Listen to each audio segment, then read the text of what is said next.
Newport Historical Society to be hosting Pulitzer Prize winner Stacy Schiff and author Brooke Barbier. Thank you so much for being here this evening. It is a very exciting honor for me to be hosting both of you this evening. For me, it's a thrill and a delight to be hosting the two of you. I am from Massachusetts, so this is a thrill for me, and also my master's thesis was on John Hancock's house, so this is a very exciting thing for me. Not many people write about John Hancock, so this is a big geek out moment for me. Me too. Yes, thank you so much. A brief introduction to both of these incredibly accomplished women. Stacy Schiff is the author of Vera, a winner of the Pulitzer Prize, Saint Exupery, a Pulitzer Prize finalist, A Great Improvisation, Franklin, France, and A Birth of America, a winner of the George Washington Book Prize and an Ambassador Book Award, Cleopatra, a Life, a winner of the Penn Jacqueline Bogart Weld Award for biography, and recently, a favorite of mine and of my mother's, The Witches, Salem, 1692. Schiff has received fellowships from the Guggenheim Foundation, the National Endowment for the Humanities, the American Academy of Arts and Letters, and the Center for Scholars and Writers at the New York Public Library. A member of the American Academy of the Arts and Letters, she lives in New York City. Brooke Barbier is a public historian and independent scholar with a doctorate in American history from Boston College. The author of Boston in the American Revolution, A Town versus an Empire, she founded and operates Ye Old Tavern Tours, a popular guided outing along Boston's renowned Freedom Trail. This is a very exciting evening for us, and I welcome you all in welcoming Stacy and Brooke.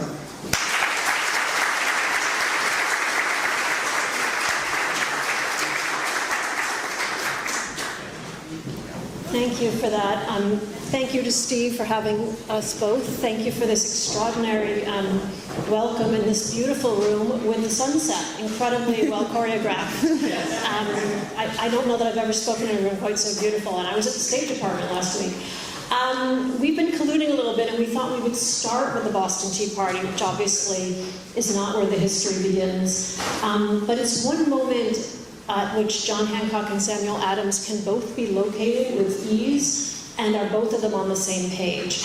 And what's interesting to me about John Hancock with the Boston Tea Party, or the destruction of the tea as it was then called, is that John Hancock has been politically inactive for several years, really between the time of the Boston Massacre in 1770 and the arrival of the tea in Boston in November of 1773. And so, relying on the prerogative of age, I'm going to ask the first question, which is to ask Brooke, what happens to John Hancock in those couple of years? Hancock, after the Boston Massacre, he takes the opportunity, as many Bostonians did, to calm himself down. And we'll probably get into the fact that Samuel Adams didn't calm down in this period of calm. But Hancock wants to return to things like parties, going on vacation, and restarting his business. The non-importation agreement of 1769 shut his business down for a year, and he was eager to get back to work. He began enthusiastically importing tea, which he could not have done before, and was one of the largest importers of tea in Boston. So when the Tea Act is passed in 1773, this really wakes him up. He begins to focus on politics in a way that he hadn't wanted to for the 3 years prior, because this is going to affect his business. If the Tea Act required that people only, that they be named by the British Crown as a tea consignee, that meant they were the only ones who could sell the tea. So for Hancock, it's a matter of business that he can no longer sell tea, so he gets activated.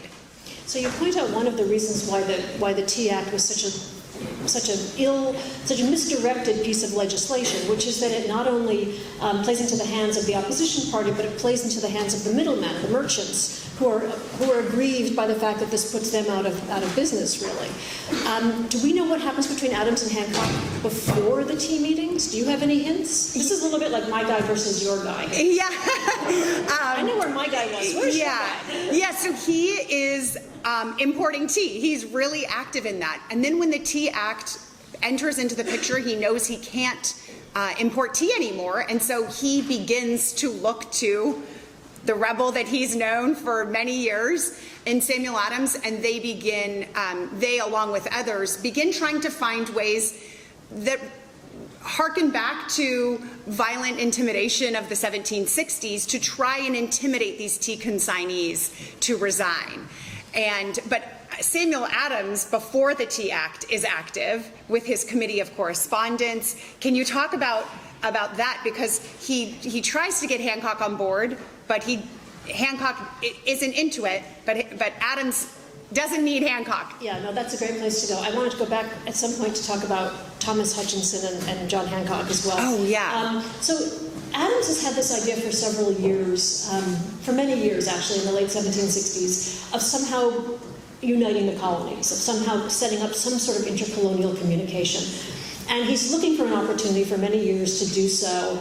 And finally is kind of, by an unforced error on the part of the Crown, manages to do so in the fall of 1772, when the Crown has decided that the justices in the colonies will henceforth be paid by the Crown and not by the colonies themselves. And removing that point of responsibility from the people obviously registers very poorly among especially the Boston opposition. And at that moment, Adams is able to begin to found what he, in a very sort of vanilla expression, calls the Committees of Correspondence. And I think they were given that name so they would sound unthreatening and relatively, innocuous. When he begins, in November 1772, when he first gets these committees off the ground, Thomas Hutchinson, then the royal governor, and very much Adams's nemesis, although not always John Hancock's nemesis, just snorts with derision. He thinks the idea is ludicrous and doesn't see what these committees are meant to amount to. And essentially what they are meant to amount to is just a sort of recital of what American rights and liberties are meant to be and how they are meant to be, how they should be respected and safeguarded from any infractions on the part of the Crown, any violations on the part of the Crown.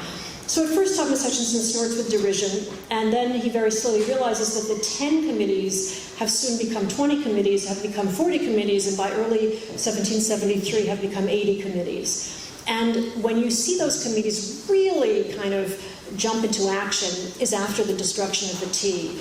I'm sort of jumping over the violence of December 16th, but let me just jump past it for a minute.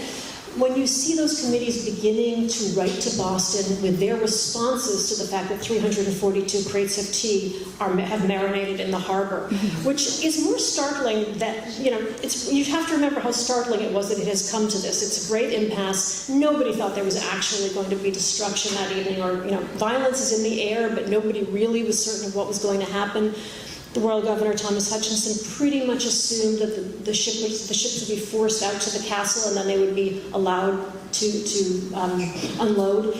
At that point, the Committees of Correspondence kind of jump into action, and all of the towns and the hamlets of Massachusetts and ultimately New England begin to write to Boston with their responses to the destruction of the tea and what they see as a noble defense of American liberties as opposed to a violent, an unlawful destruction of private property.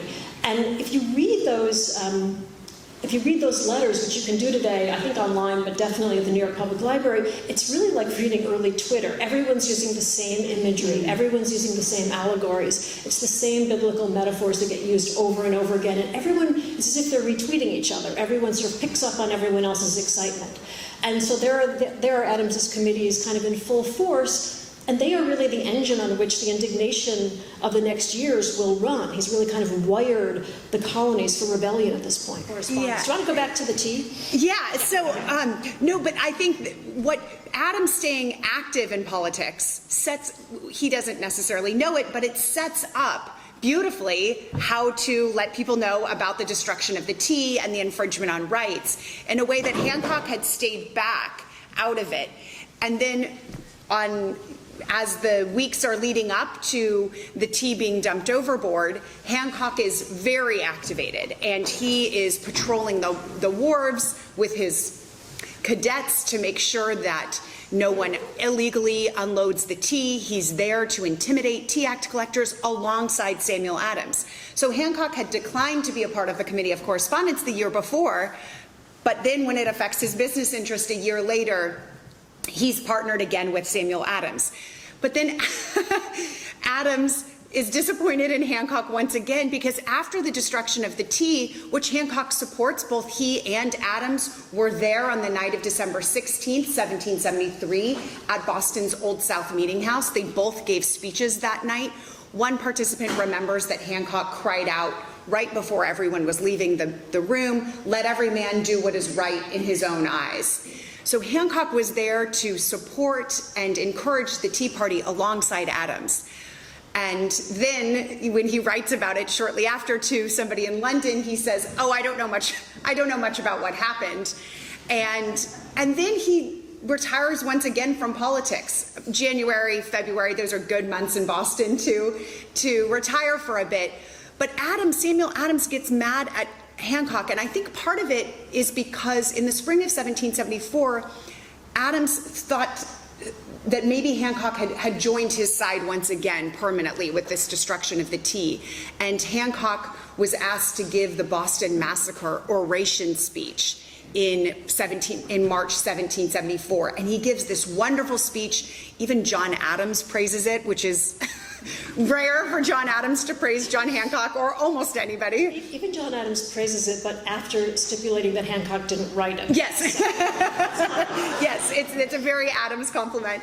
And so it would be easy to think that Hancock was now going to side with Samuel Adams, that this is what brought them together again. But just a week after the speech, a week or two, Hancock and Adams get in another disagreement because Adams doesn't want Hancock and his cadets to go to the funeral of a royal official, Andrew Oliver. And they get in a scuffle about this, and Hancock says, "I'm not honoring the man, I'm honoring the position," and he's died. So Samuel Adams, they come together for the Tea Party, Hancock and Adams, and then Hancock disappoints him yet again by pulling back. And it's not until we see late 1774 and early 1775, when they're traveling together, that we see them really come together again. I mean, what's interesting about where they are the night of the destruction of the tea, they clearly make a point of being seen at the Old South Meeting House when all of the rest of Boston has gone down to the wharf to see what's happening. So this is an evening which is interesting in history in that you have thousands of eyewitnesses and the next day no one has seen a thing. Which is a particularly good trick to pull off in Boston, obviously. But one thing everyone has very specifically seen is Adams and Hancock together with a couple of their other Confederates at the Old South, and therefore with clean hands. And that was obviously staged for that reason. And later, the question is always, we were just talking about this, who is the architect of the Boston Tea Party? And, there are no fingerprints that you can actually, in a forensic way, identify. But when finally 12 men are deposed in London weeks later, so deposed where they can safely say what happened without fear of recrimination from their neighbors, those men all point fingers directly at Samuel Adams. And they make clear that he is the prime mover, that he was the primary speaker. We have quotes from Adams from those meetings, which would seem to indicate as much as well. And certainly the next day, Thomas Hutchinson will say with great dismay, Samuel Adams was never in greater glory. And it's hard for Samuel Adams to gloat, but if ever he gloats, I think we can say he does so on December 17th of that year. But it doesn't help with the on-again. But that's one moment where they're completely in tandem, which should probably take us back to the beginning of where the two, it's a very on-again, off-again relationship. And there are two men who are it's like truly the odd couple in American history. One of them completely given to, if I may speak for your man, applause and appearance, and one man completely invested in ideas and integrity.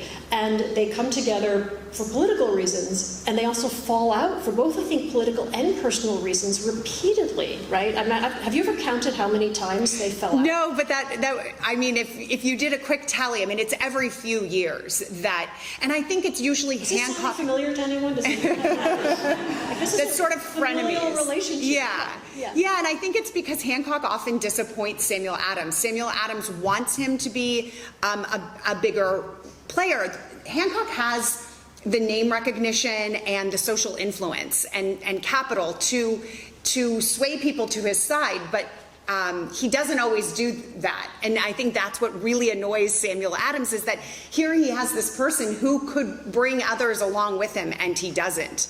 And then for personal reasons too, Adams finds Hancock and Adams isn't the only one, but finds him to be more concerned with his appearance and flattery. Those are his criticisms, not always unfair. Oh, can you just like slip into this moment the anecdote about John Hancock and the cutlery on the china? Oh, because yes. I feel like that's my sense of John Hancock. Yeah. Okay, so he, late in his life, we'll just be fair, it was late in his life and he was very unwell. But it does capture him. He had told all of his servants, and at this point in his life, they were all paid servants. Hancock's family had benefited from slavery for decades, and by the late 1770s, Hancock emancipates the enslaved men and women that had served his family. So he asks he tells the paid servants that they cannot serve anything on china anymore, and that it's all got to be pewter because the sound was too annoying to him, and it rattled his nerves. And he could hear what he thought was china, so he called Cato, a formerly enslaved man by the Hancocks, up to the room and says, "Do I hear china?" And he said, "Yes, but it's only serving the cheese." And he said, "Go downstairs and bring it back up." And Cato goes downstairs and brings the china back up, and he says, "Throw it out the window." And Cato, it seems to want to protect the china, so he kind of tosses it on what he hopes will be literally a soft landing. And Hancock doesn't hear it break, and he says, "Go downstairs and smash it against the house."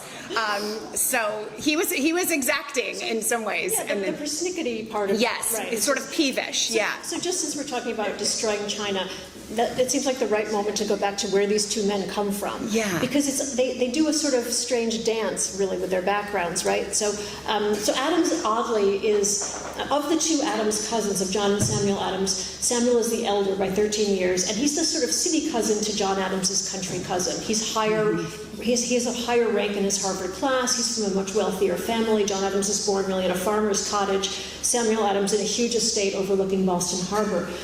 And by an act of Parliament, which I'm not going to go into because Brooke won't let me, in 1740, Adams's family is effectively ruined. So Adams, who has grown up amid great wealth, will become, by the time he gets his master's degree at Harvard, a really penniless drifter, a man of great ideas but no particular professional ambition. And that is really where he has kind of stalled when the Sugar and Stamp Acts are passed. And the rest of his life will be spent in every possible way attempting to define ideas and pin them to the page and coordinate community actions, coordinate embargoes, boycotts, street theater, things like the destruction of the tea, things like the committees of correspondence, to fold all of Boston and ultimately all of the Massachusetts Bay Colony into this kind of opposition effort. But meanwhile, John Hancock, who has been born to, why don't you take it? Yeah, so he's the country boy who turned city boy. He lives in Braintree, Massachusetts, which is south of Boston, a small farming town. And Hancock was destined to be a minister. He was literally the third John Hancock in a line of John Hancocks, and his father and grandfather had become ministers. So it seems that that would have been the life the life path he would have taken. But everything changes for him when he's 7 and his dad suddenly dies. He has an uncle, a wealthy paternal uncle, who lives in Boston, who agrees to take what they called him Johnny at the time, Johnny in. So Johnny goes from being this country boy to now a fabulously rich city boy. Thomas Hancock, in his lifetime, amassed the largest fortune in Massachusetts. Interestingly, John Hancock, his father, John, and then Thomas, and there's a third brother, the eldest and youngest go on to Harvard, but Thomas Hancock, the middle, doesn't have money. They don't have enough money to send Thomas to Harvard. So he apprentices as a bookseller, and he's the one who goes on to amass one of the largest fortunes in Massachusetts. He and his wife Lydia were childless, and so Johnny went to live with them. It's hard as a biographer because you want to sort of put personality traits or see things. You see something happen to someone and you say, oh, maybe that's why they acted this way. And so I want to ask you about Samuel Adams. They shot his dog. Yeah. Yeah, and so it's with John Hancock, I think he's so interesting because when when his dad dies, he then goes to live with this very shrewd uncle trying to find his place in a new city. And I think that he spends most of the rest of his life looking for connection. He wants to feel like he belongs, and he wants to feel like people admire and respect him. So when people give him sort of, dismiss him as just saying, oh, he likes flattery, I think what he really wanted was to connect with people. And he actually was quite good at that. He got even better at it in life, is making everyone feel seen. But as a biographer, you can't really argue something that he didn't put on paper and say, I feel this way because, but I think that early shift in his life where he goes from being mostly anonymous in a country town to very wealthy in a city undergoing big imperial changes really shapes who he is and who he wants to be. And I wonder with Samuel Adams, when he has that almost exact decline in fortune, does that motivate him? For much the same reasons. As I say, Adams was extremely wealthy. His father was invested in a banking venture that was shut down very peremptorily by Parliament in 1740, and it cost Samuel Adams Sr. his fortune.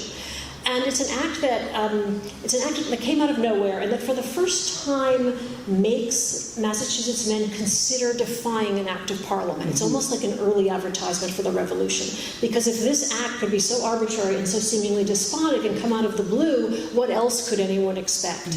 And again, there's nothing on paper on Adams's part about the fact that the land bank, as it was called, was a motivating force.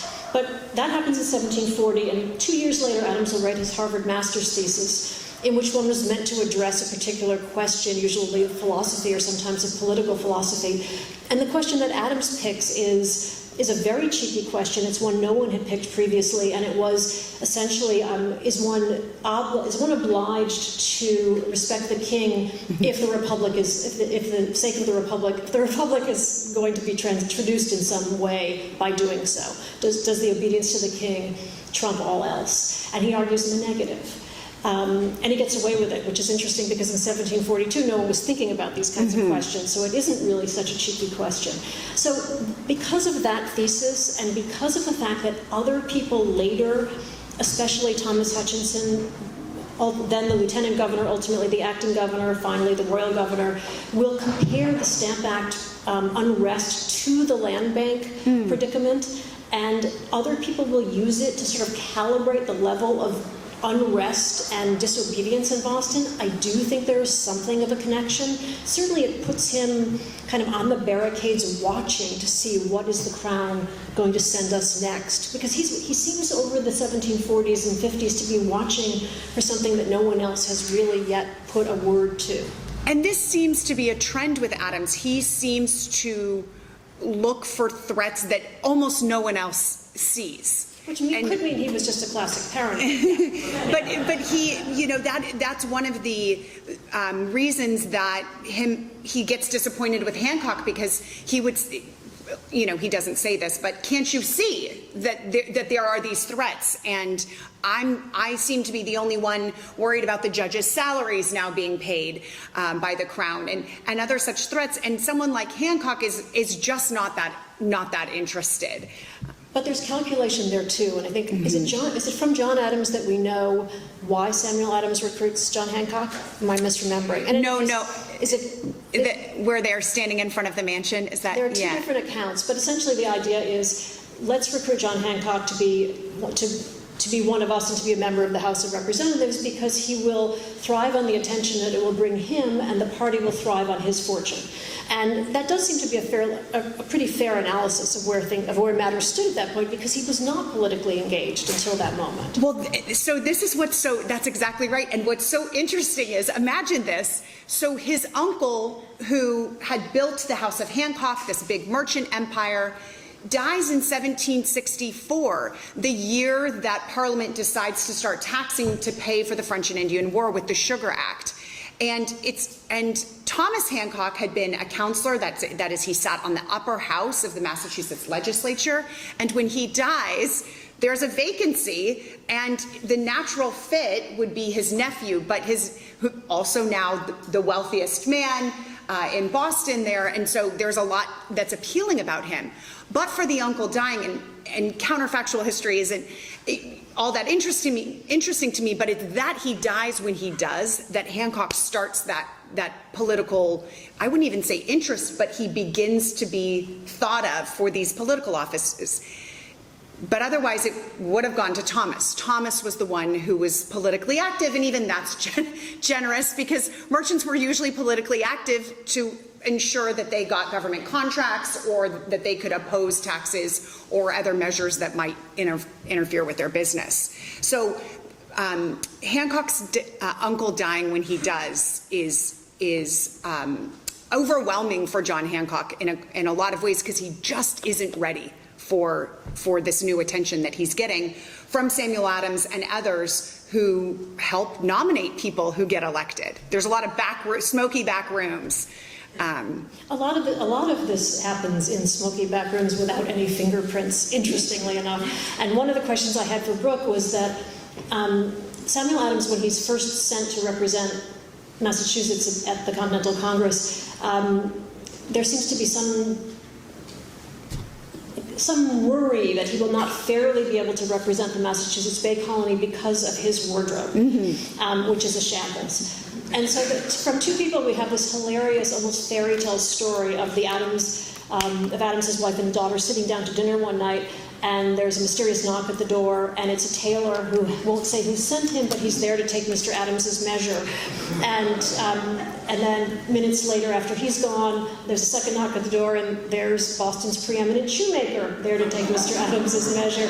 And so it continues until a week later arrives on the Adams porch a trunk which says Mr. Adams on it, which is a full wardrobe for his trip to Philadelphia, at which point someone then asks if his purse also needs to be refashioned, and he admits he has no money at all, and someone gives him some funds with which he can support himself in Philadelphia. And I always assumed that John Hancock was the mysterious benefactor, so I was hoping that Brooke was going to put me out of my misery, but she hasn't done so. Yeah, I think it's a fair theory.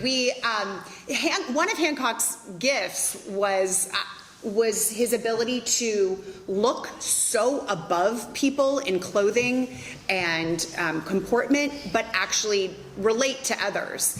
He understood that clothing can help make a man in a way that Adams almost deliberately shunned.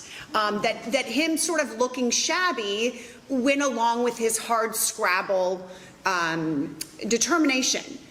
You know, that why be bothered with clothing when there's things that we're going to write about, you know, and activate people about. And Hancock really spent a lot of time, spent a lot of money on his appearance. And I argue that was what helped connect people to him, strangely, is that they saw him as a leader. He was literally wearing his social influence. And you can't go down to the First Continental Congress dressed like a slob, especially when you're Samuel Adams. Everyone knows your name down there, all of the other delegates, the finely dressed ones from Virginia and the Carolinas. So we don't know that Hancock paid for the clothing, but we know, for example, that the portrait of Samuel Adams done by John Singleton Copley, that was paid for by Hancock. So there were moments when... And even in that portrait, if I may say so, he looks really rumpled. He does. Yes, he does. No, it's perfectly done, because you feel like his lapels need to be pressed. And he's missing a couple of buttons. Missing a button. I know, it's embarrassing. It is. It really is.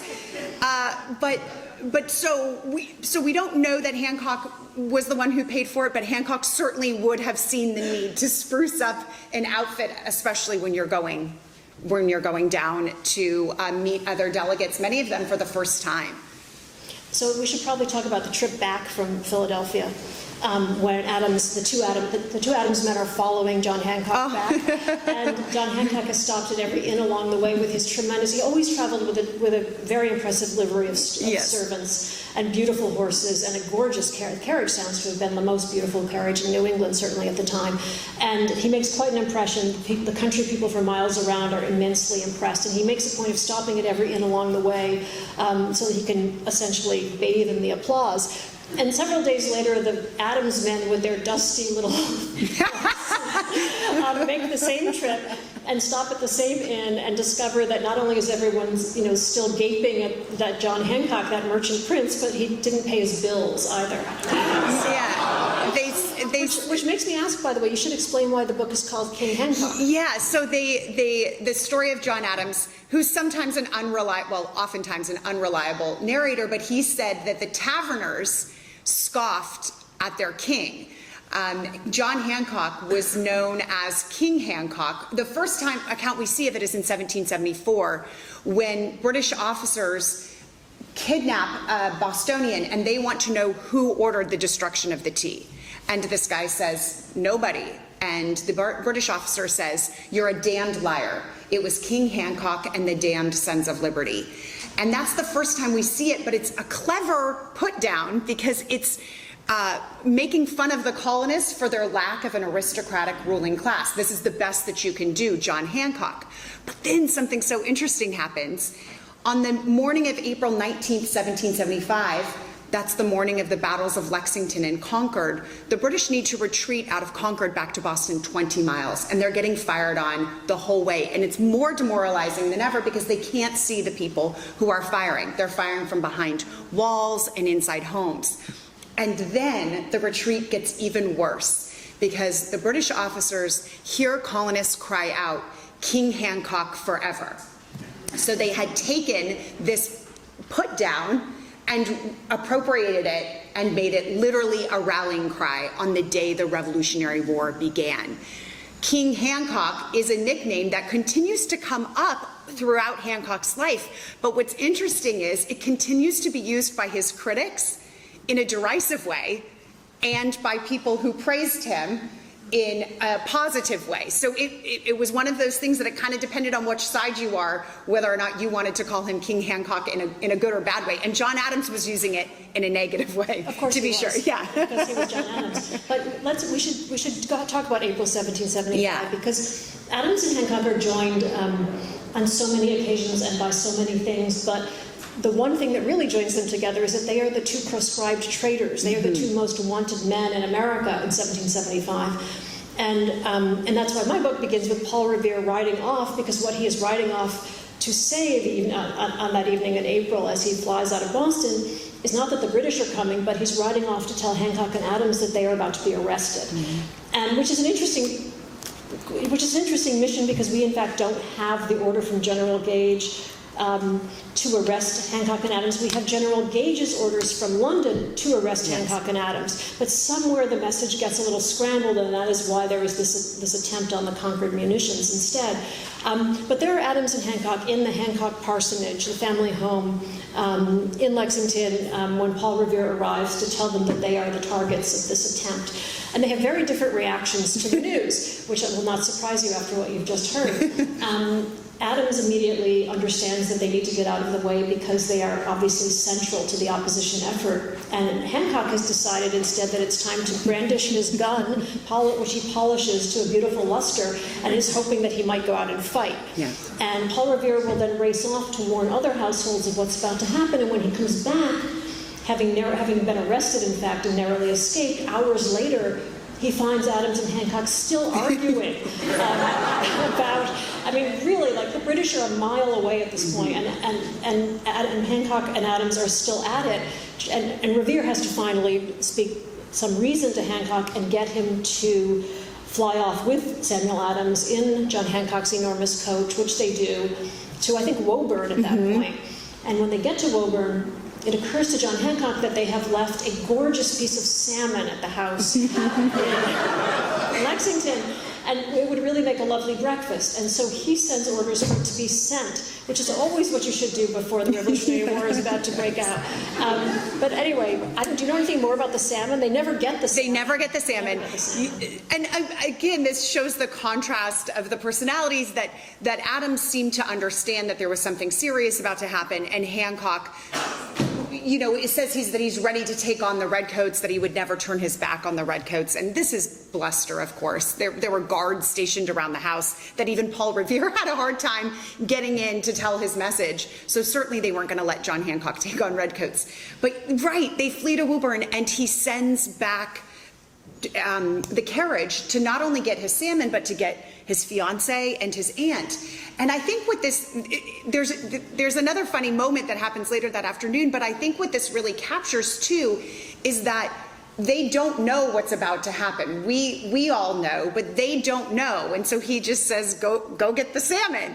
And so then they get to, someone arrives to Woburn and says, they're coming, you're in danger again. And they have to go into a swamp, and they stay there, and then they now need to go on to another house, and they go stay at the house, and I can't imagine Hancock's disappointment, because they haven't eaten all day. They didn't get to eat the salmon because they had to flee into the swamp, and then he gets brown bread and potatoes. Yeah, and that's the meal that they eat. But Hancock does send their host a cow later as a thank you for their hospitality, but it was not the salmon that he wanted. We're aggravated further by the fact that they're meant to be on their way to Philadelphia, Yes. Which is probably why the arrest was intended for that moment, because that would have prevented them from going south. And Hancock is very dismayed when they get to Worcester finally and to safety to realize there is no delegation to receive them, and there is no procession that will be taking them to Philadelphia. And he's very aggrieved and thinks that if no one is going to send,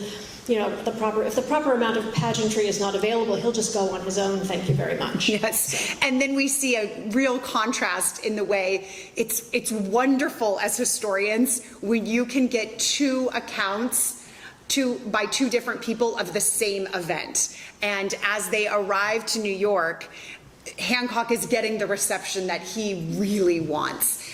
He is writing to his fiance, and almost at least half of the letter talks about the reception that they got in New York, and that he said thousands of men were there kicking up the greatest dust ball, and that the militia came out and there were salutes. And then Samuel Adams says, Hancock is very, very appreciative of the ecstatic reception. No one has ever been as admired as have we, he writes to his fiancée, whom he forgets to ask about, by the way. Right? Even though she's still, back where cannonball are flying. Adams writes to his wife and says, there are guards outside my door, don't worry about me. How are you? Shouldn't you move to safety? And you'll hear from other people about what happened just now in Lexington and Concord. He doesn't mention a word about the acclaim. It's a really interesting contrast in the two letters home. And also, Hancock sounds very beaten down by the trip. His eyes are sunburned. Yes. He's very uncomfortable. And Adams is sounding, although he's much older, he's 15 years older, sounds quite robust. Yeah. And Hancock says about the procession, no one was more noticed than myself. I mean, it's really that's almost a direct quote. No, that's exactly right. It's very unclear that anyone else was traveling. Yes, that's right. Yeah. I think that we're getting the note from Steve that it's time to open things up to questions, which Steve will be taking. This is of local interest, but could you comment on the process of Hancock's radicalization when his ship, the sloop of Liberty, was seized in 1768, a ship which was destroyed by Newport in 1761? Yeah, in the true spirit of Newport destroying ships, yes. Hancock in 1768, he is so lucky because his business interests align with the radical political interests in 1768. When the townshend duties are passed, which tax goods imported from England, Hancock doesn't want to be subject to these taxes, and they go. So he has a good reason now, financial reason, to oppose these taxes. And when customs officials go down to his wharf, he demands to know what they're doing there, and he really berates the customs officials for what he sees to be improper use of their duties by going below deck. Not only does this activate him politically in 1768, this confrontation with the tidesmen, the customs officers, but it's one of the times when we see Hancock's social influence really build. because as he's publicly berating one of the tidesmen, a crowd gathers round and they want to escort him home and huzzah for him along the way. And Hancock says no, no. Just as he did in New York when people wanted to carry him into the city, he says no, no, but you know, on the inside, of course, he would have wanted those huzzahs on the way home. So this not only activates him politically, but it really builds his public profile. And then there's a mob, one of the most memorable mobs of the American Revolution, who takes one of the customs officials' boats in protest of Hancock's boat being seized out of Boston Harbor. They haul it through the streets of Boston up to Boston Common, the public park, where they set the boat on fire. And so this was a stunning display to defend Hancock's right to smuggle wine. And that's what really builds his influence. I had the good fortune of getting your book for Christmas, and I finished it just a few weeks ago. And I'm from Boston, and of course I'm interested in colonial history. But I never realized what I gleaned from your book, and I'd like you to comment a little. It seemed like Adams was the candle that started the revolution going back 20 years. I couldn't agree with you more. What's fascinating is to see how able he is to play almost every demographic in the course of those years. And he is, by John Adams' description, an immensely charismatic man, which I think is easy for us to forget when we simply paint him as a firebrand. He's an immensely charismatic man who, because he is born to wealth, but then spends his time kind of in the streets as a minor town officer, as a tax collector, is able to connect high and low in a way that I think most Bostonians could not at the time. It was a very hierarchical town. So he has the vocabulary to be able to play to different audiences, and he's immensely facile with a pen. In fact, the first piece of writing he does for the government, as you know, is his is the first response to the Stamp Act from the Massachusetts House of Representatives, when he's not even yet seated in the House, but they delegate him to do this because they know how agile he is on the page. So in his ability to both come up with the words for it, to be on the alert for any kind of incursions into American rights, and to define those rights, he really is the man of the hour.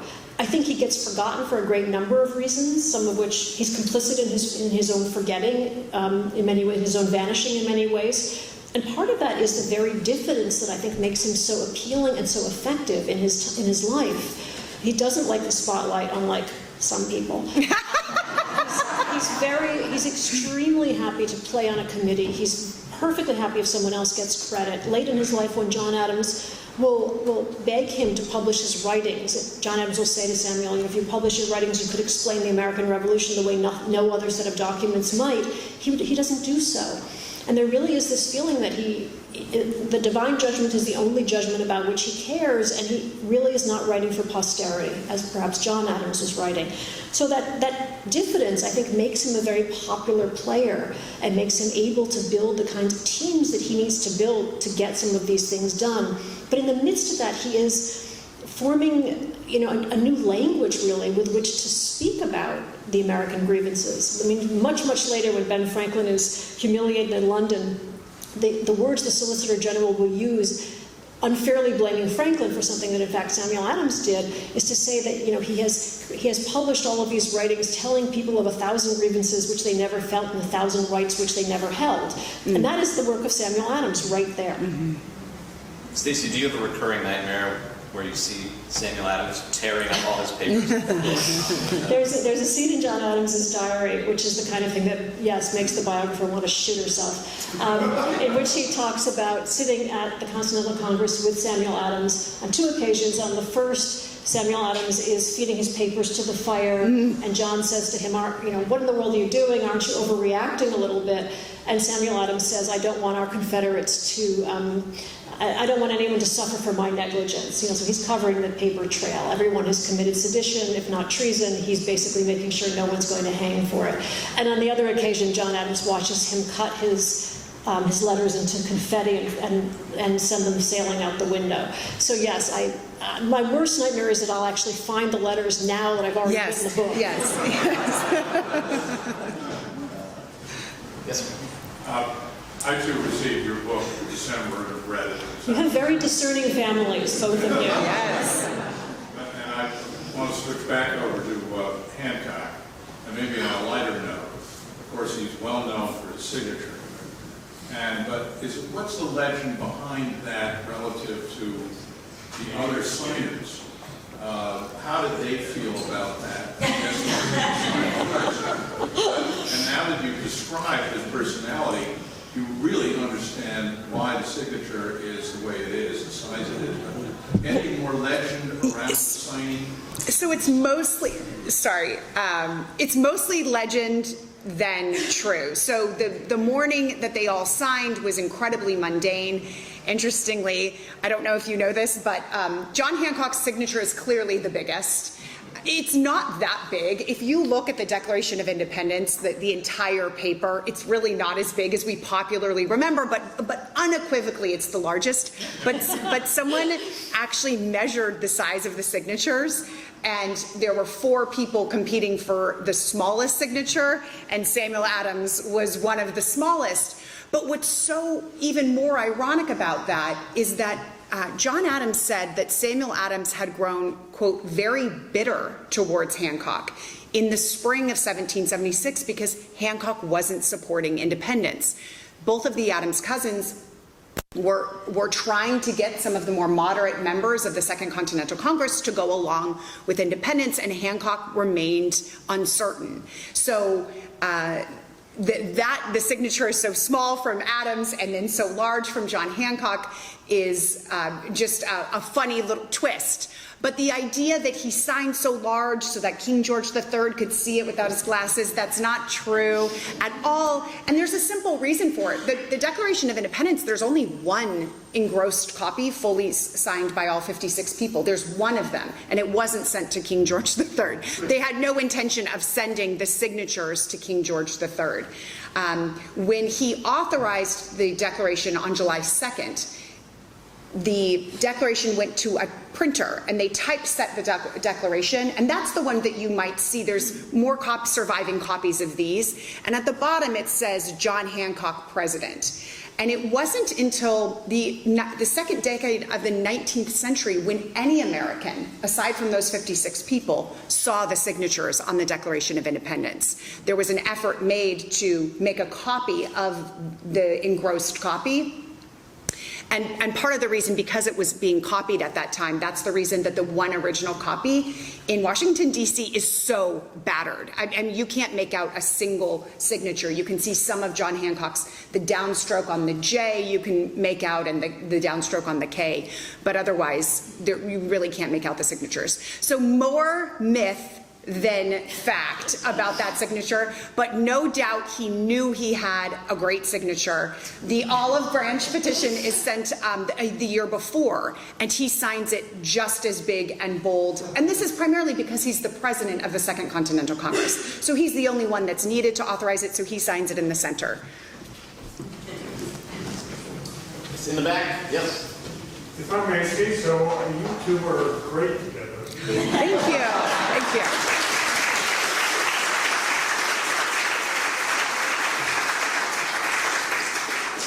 My question is, are you on tour? Oh, we just, Or is this the genius? of this is our it. bookstore? This is Steve. This is Steve at work. This is Steve.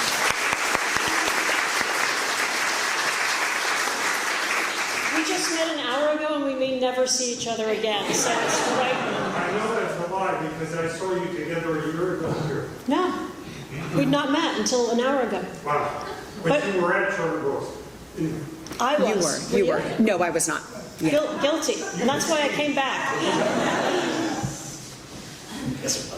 I have the same question about the signature, so I'll defer, but I want you to know I did buy your book full retail at Charter Grove. You only bought one copy? But it was full retail and hardcover. Thank you. In an independent bookstore, thank you. Bless you.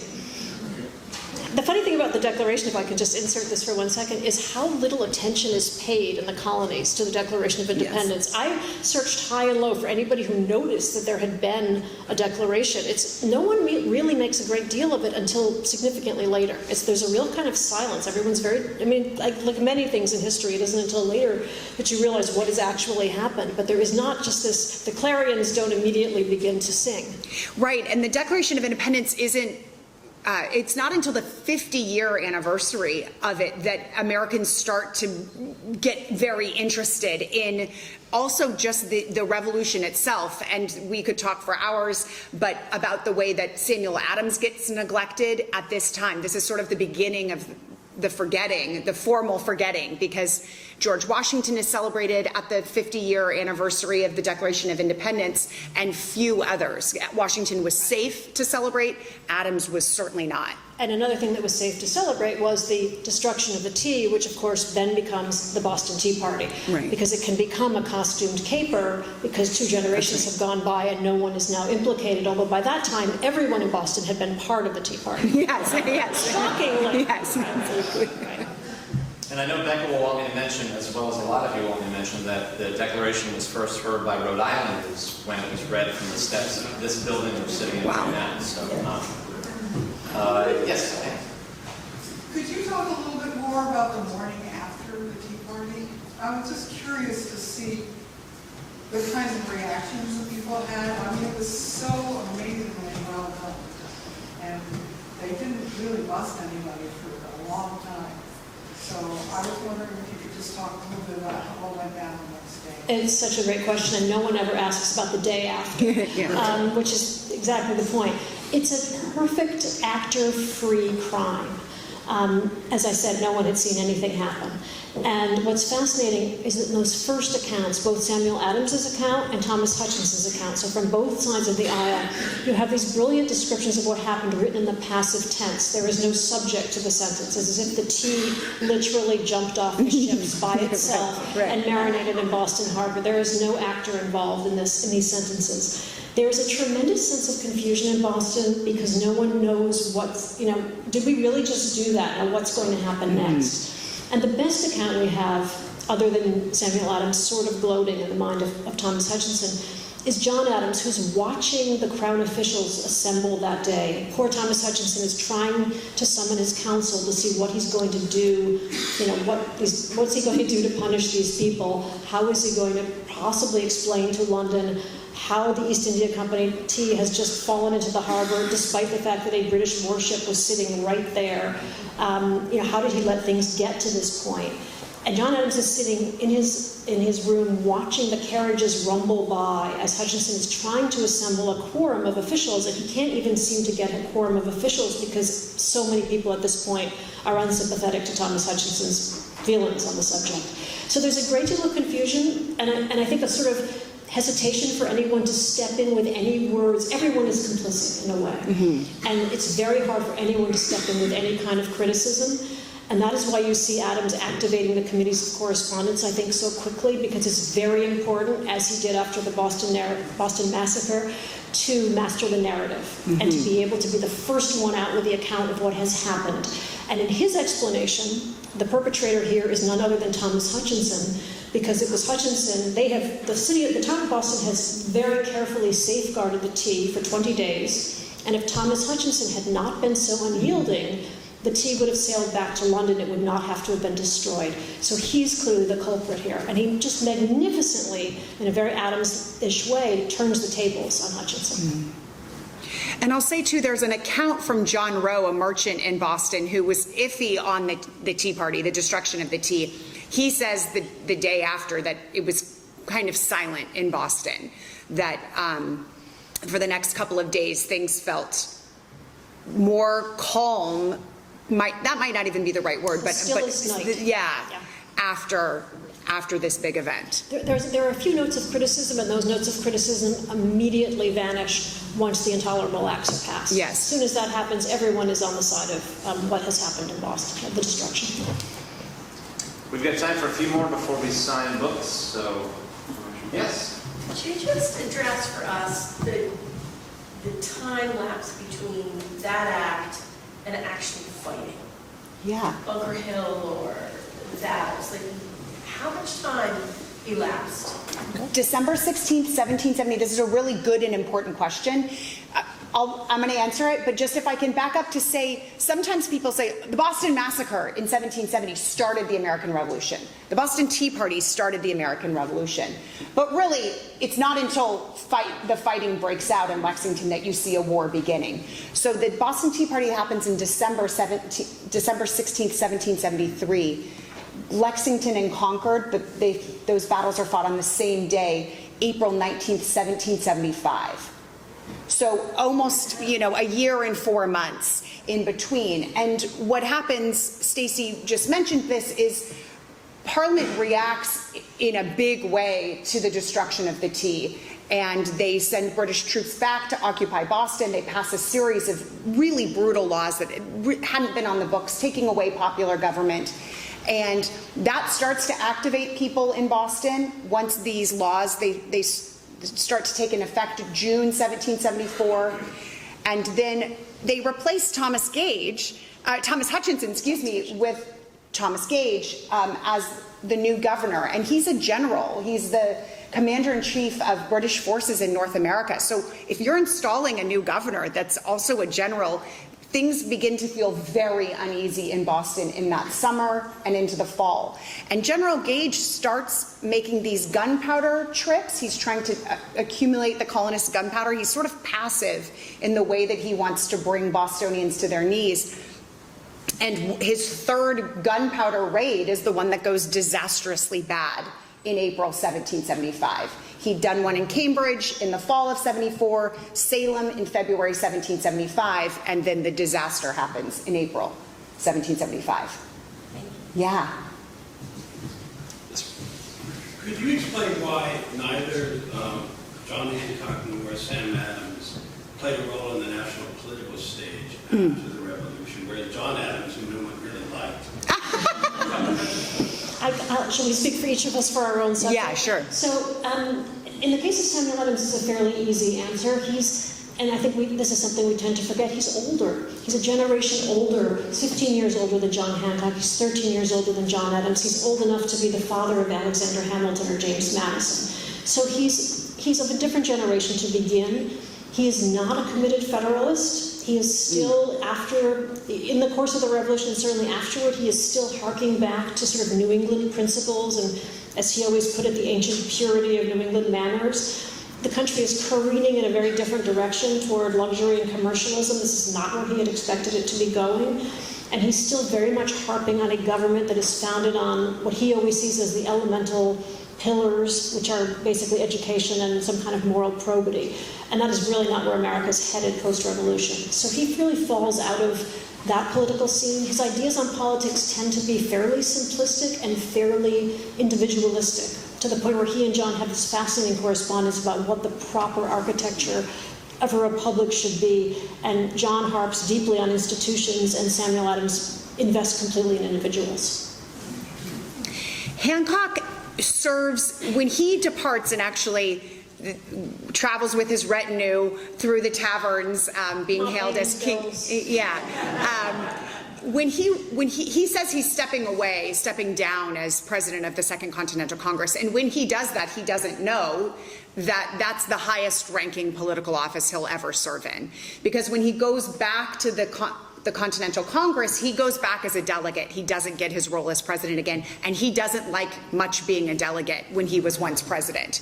And in fairness, the attendance at the Continental Congress is so spotty.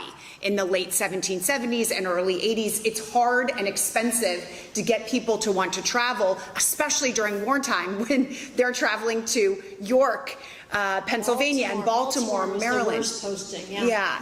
So Hancock doesn't know it, but that's his highest national political ranking. And then when the Massachusetts Constitution is passed in 1780, he's elected their first governor by a landslide. And in fact, Samuel Adams says that he's surprised. He said, I confess I didn't realize that he would win by so much, essentially, because Hancock remains the most popular man in Massachusetts. And your question actually gets at something very interesting, is that we had a very weak, we being the United States, federal government until the U.S. Constitution passes a robust federal government.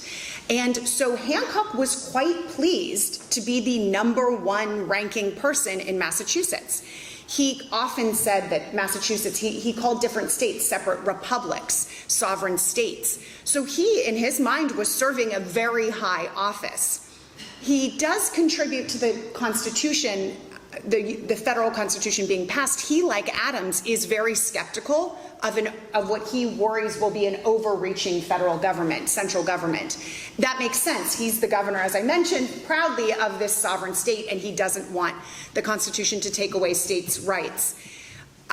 This is when we actually see Adams and Hancock reunite again and sort of reconcile after almost a decade of falling out, because they're both skeptical about the new Constitution. Hancock actually plays a key role in its ratification in Massachusetts. When the Massachusetts Constitutional Convention met in 1788, they were considered a swing state, that if Massachusetts ratified, then Virginia might as well, New Hampshire likely would, New York probably would. And so the Federalists, those are the ones that support the Constitution, know who to lobby. And they know that Hancock was wavering between sides, but they lobby very hard, going to Hancock's home, telling him that he can propose amendments to the Constitution. And then Hancock decides that he will, in fact, support the federal Constitution with amendments. He was the first person to propose amendments, and every state that ratified thereafter also proposed these amendments. And Massachusetts narrowly passes the Constitution. So he doesn't have a role in the federal government, but he has a slight hand, a big hand in Massachusetts, but a slight hand in the bigger history of ensuring it gets ratified. But I think the latter days of Adams and Hancock is a good place for us to stop for now.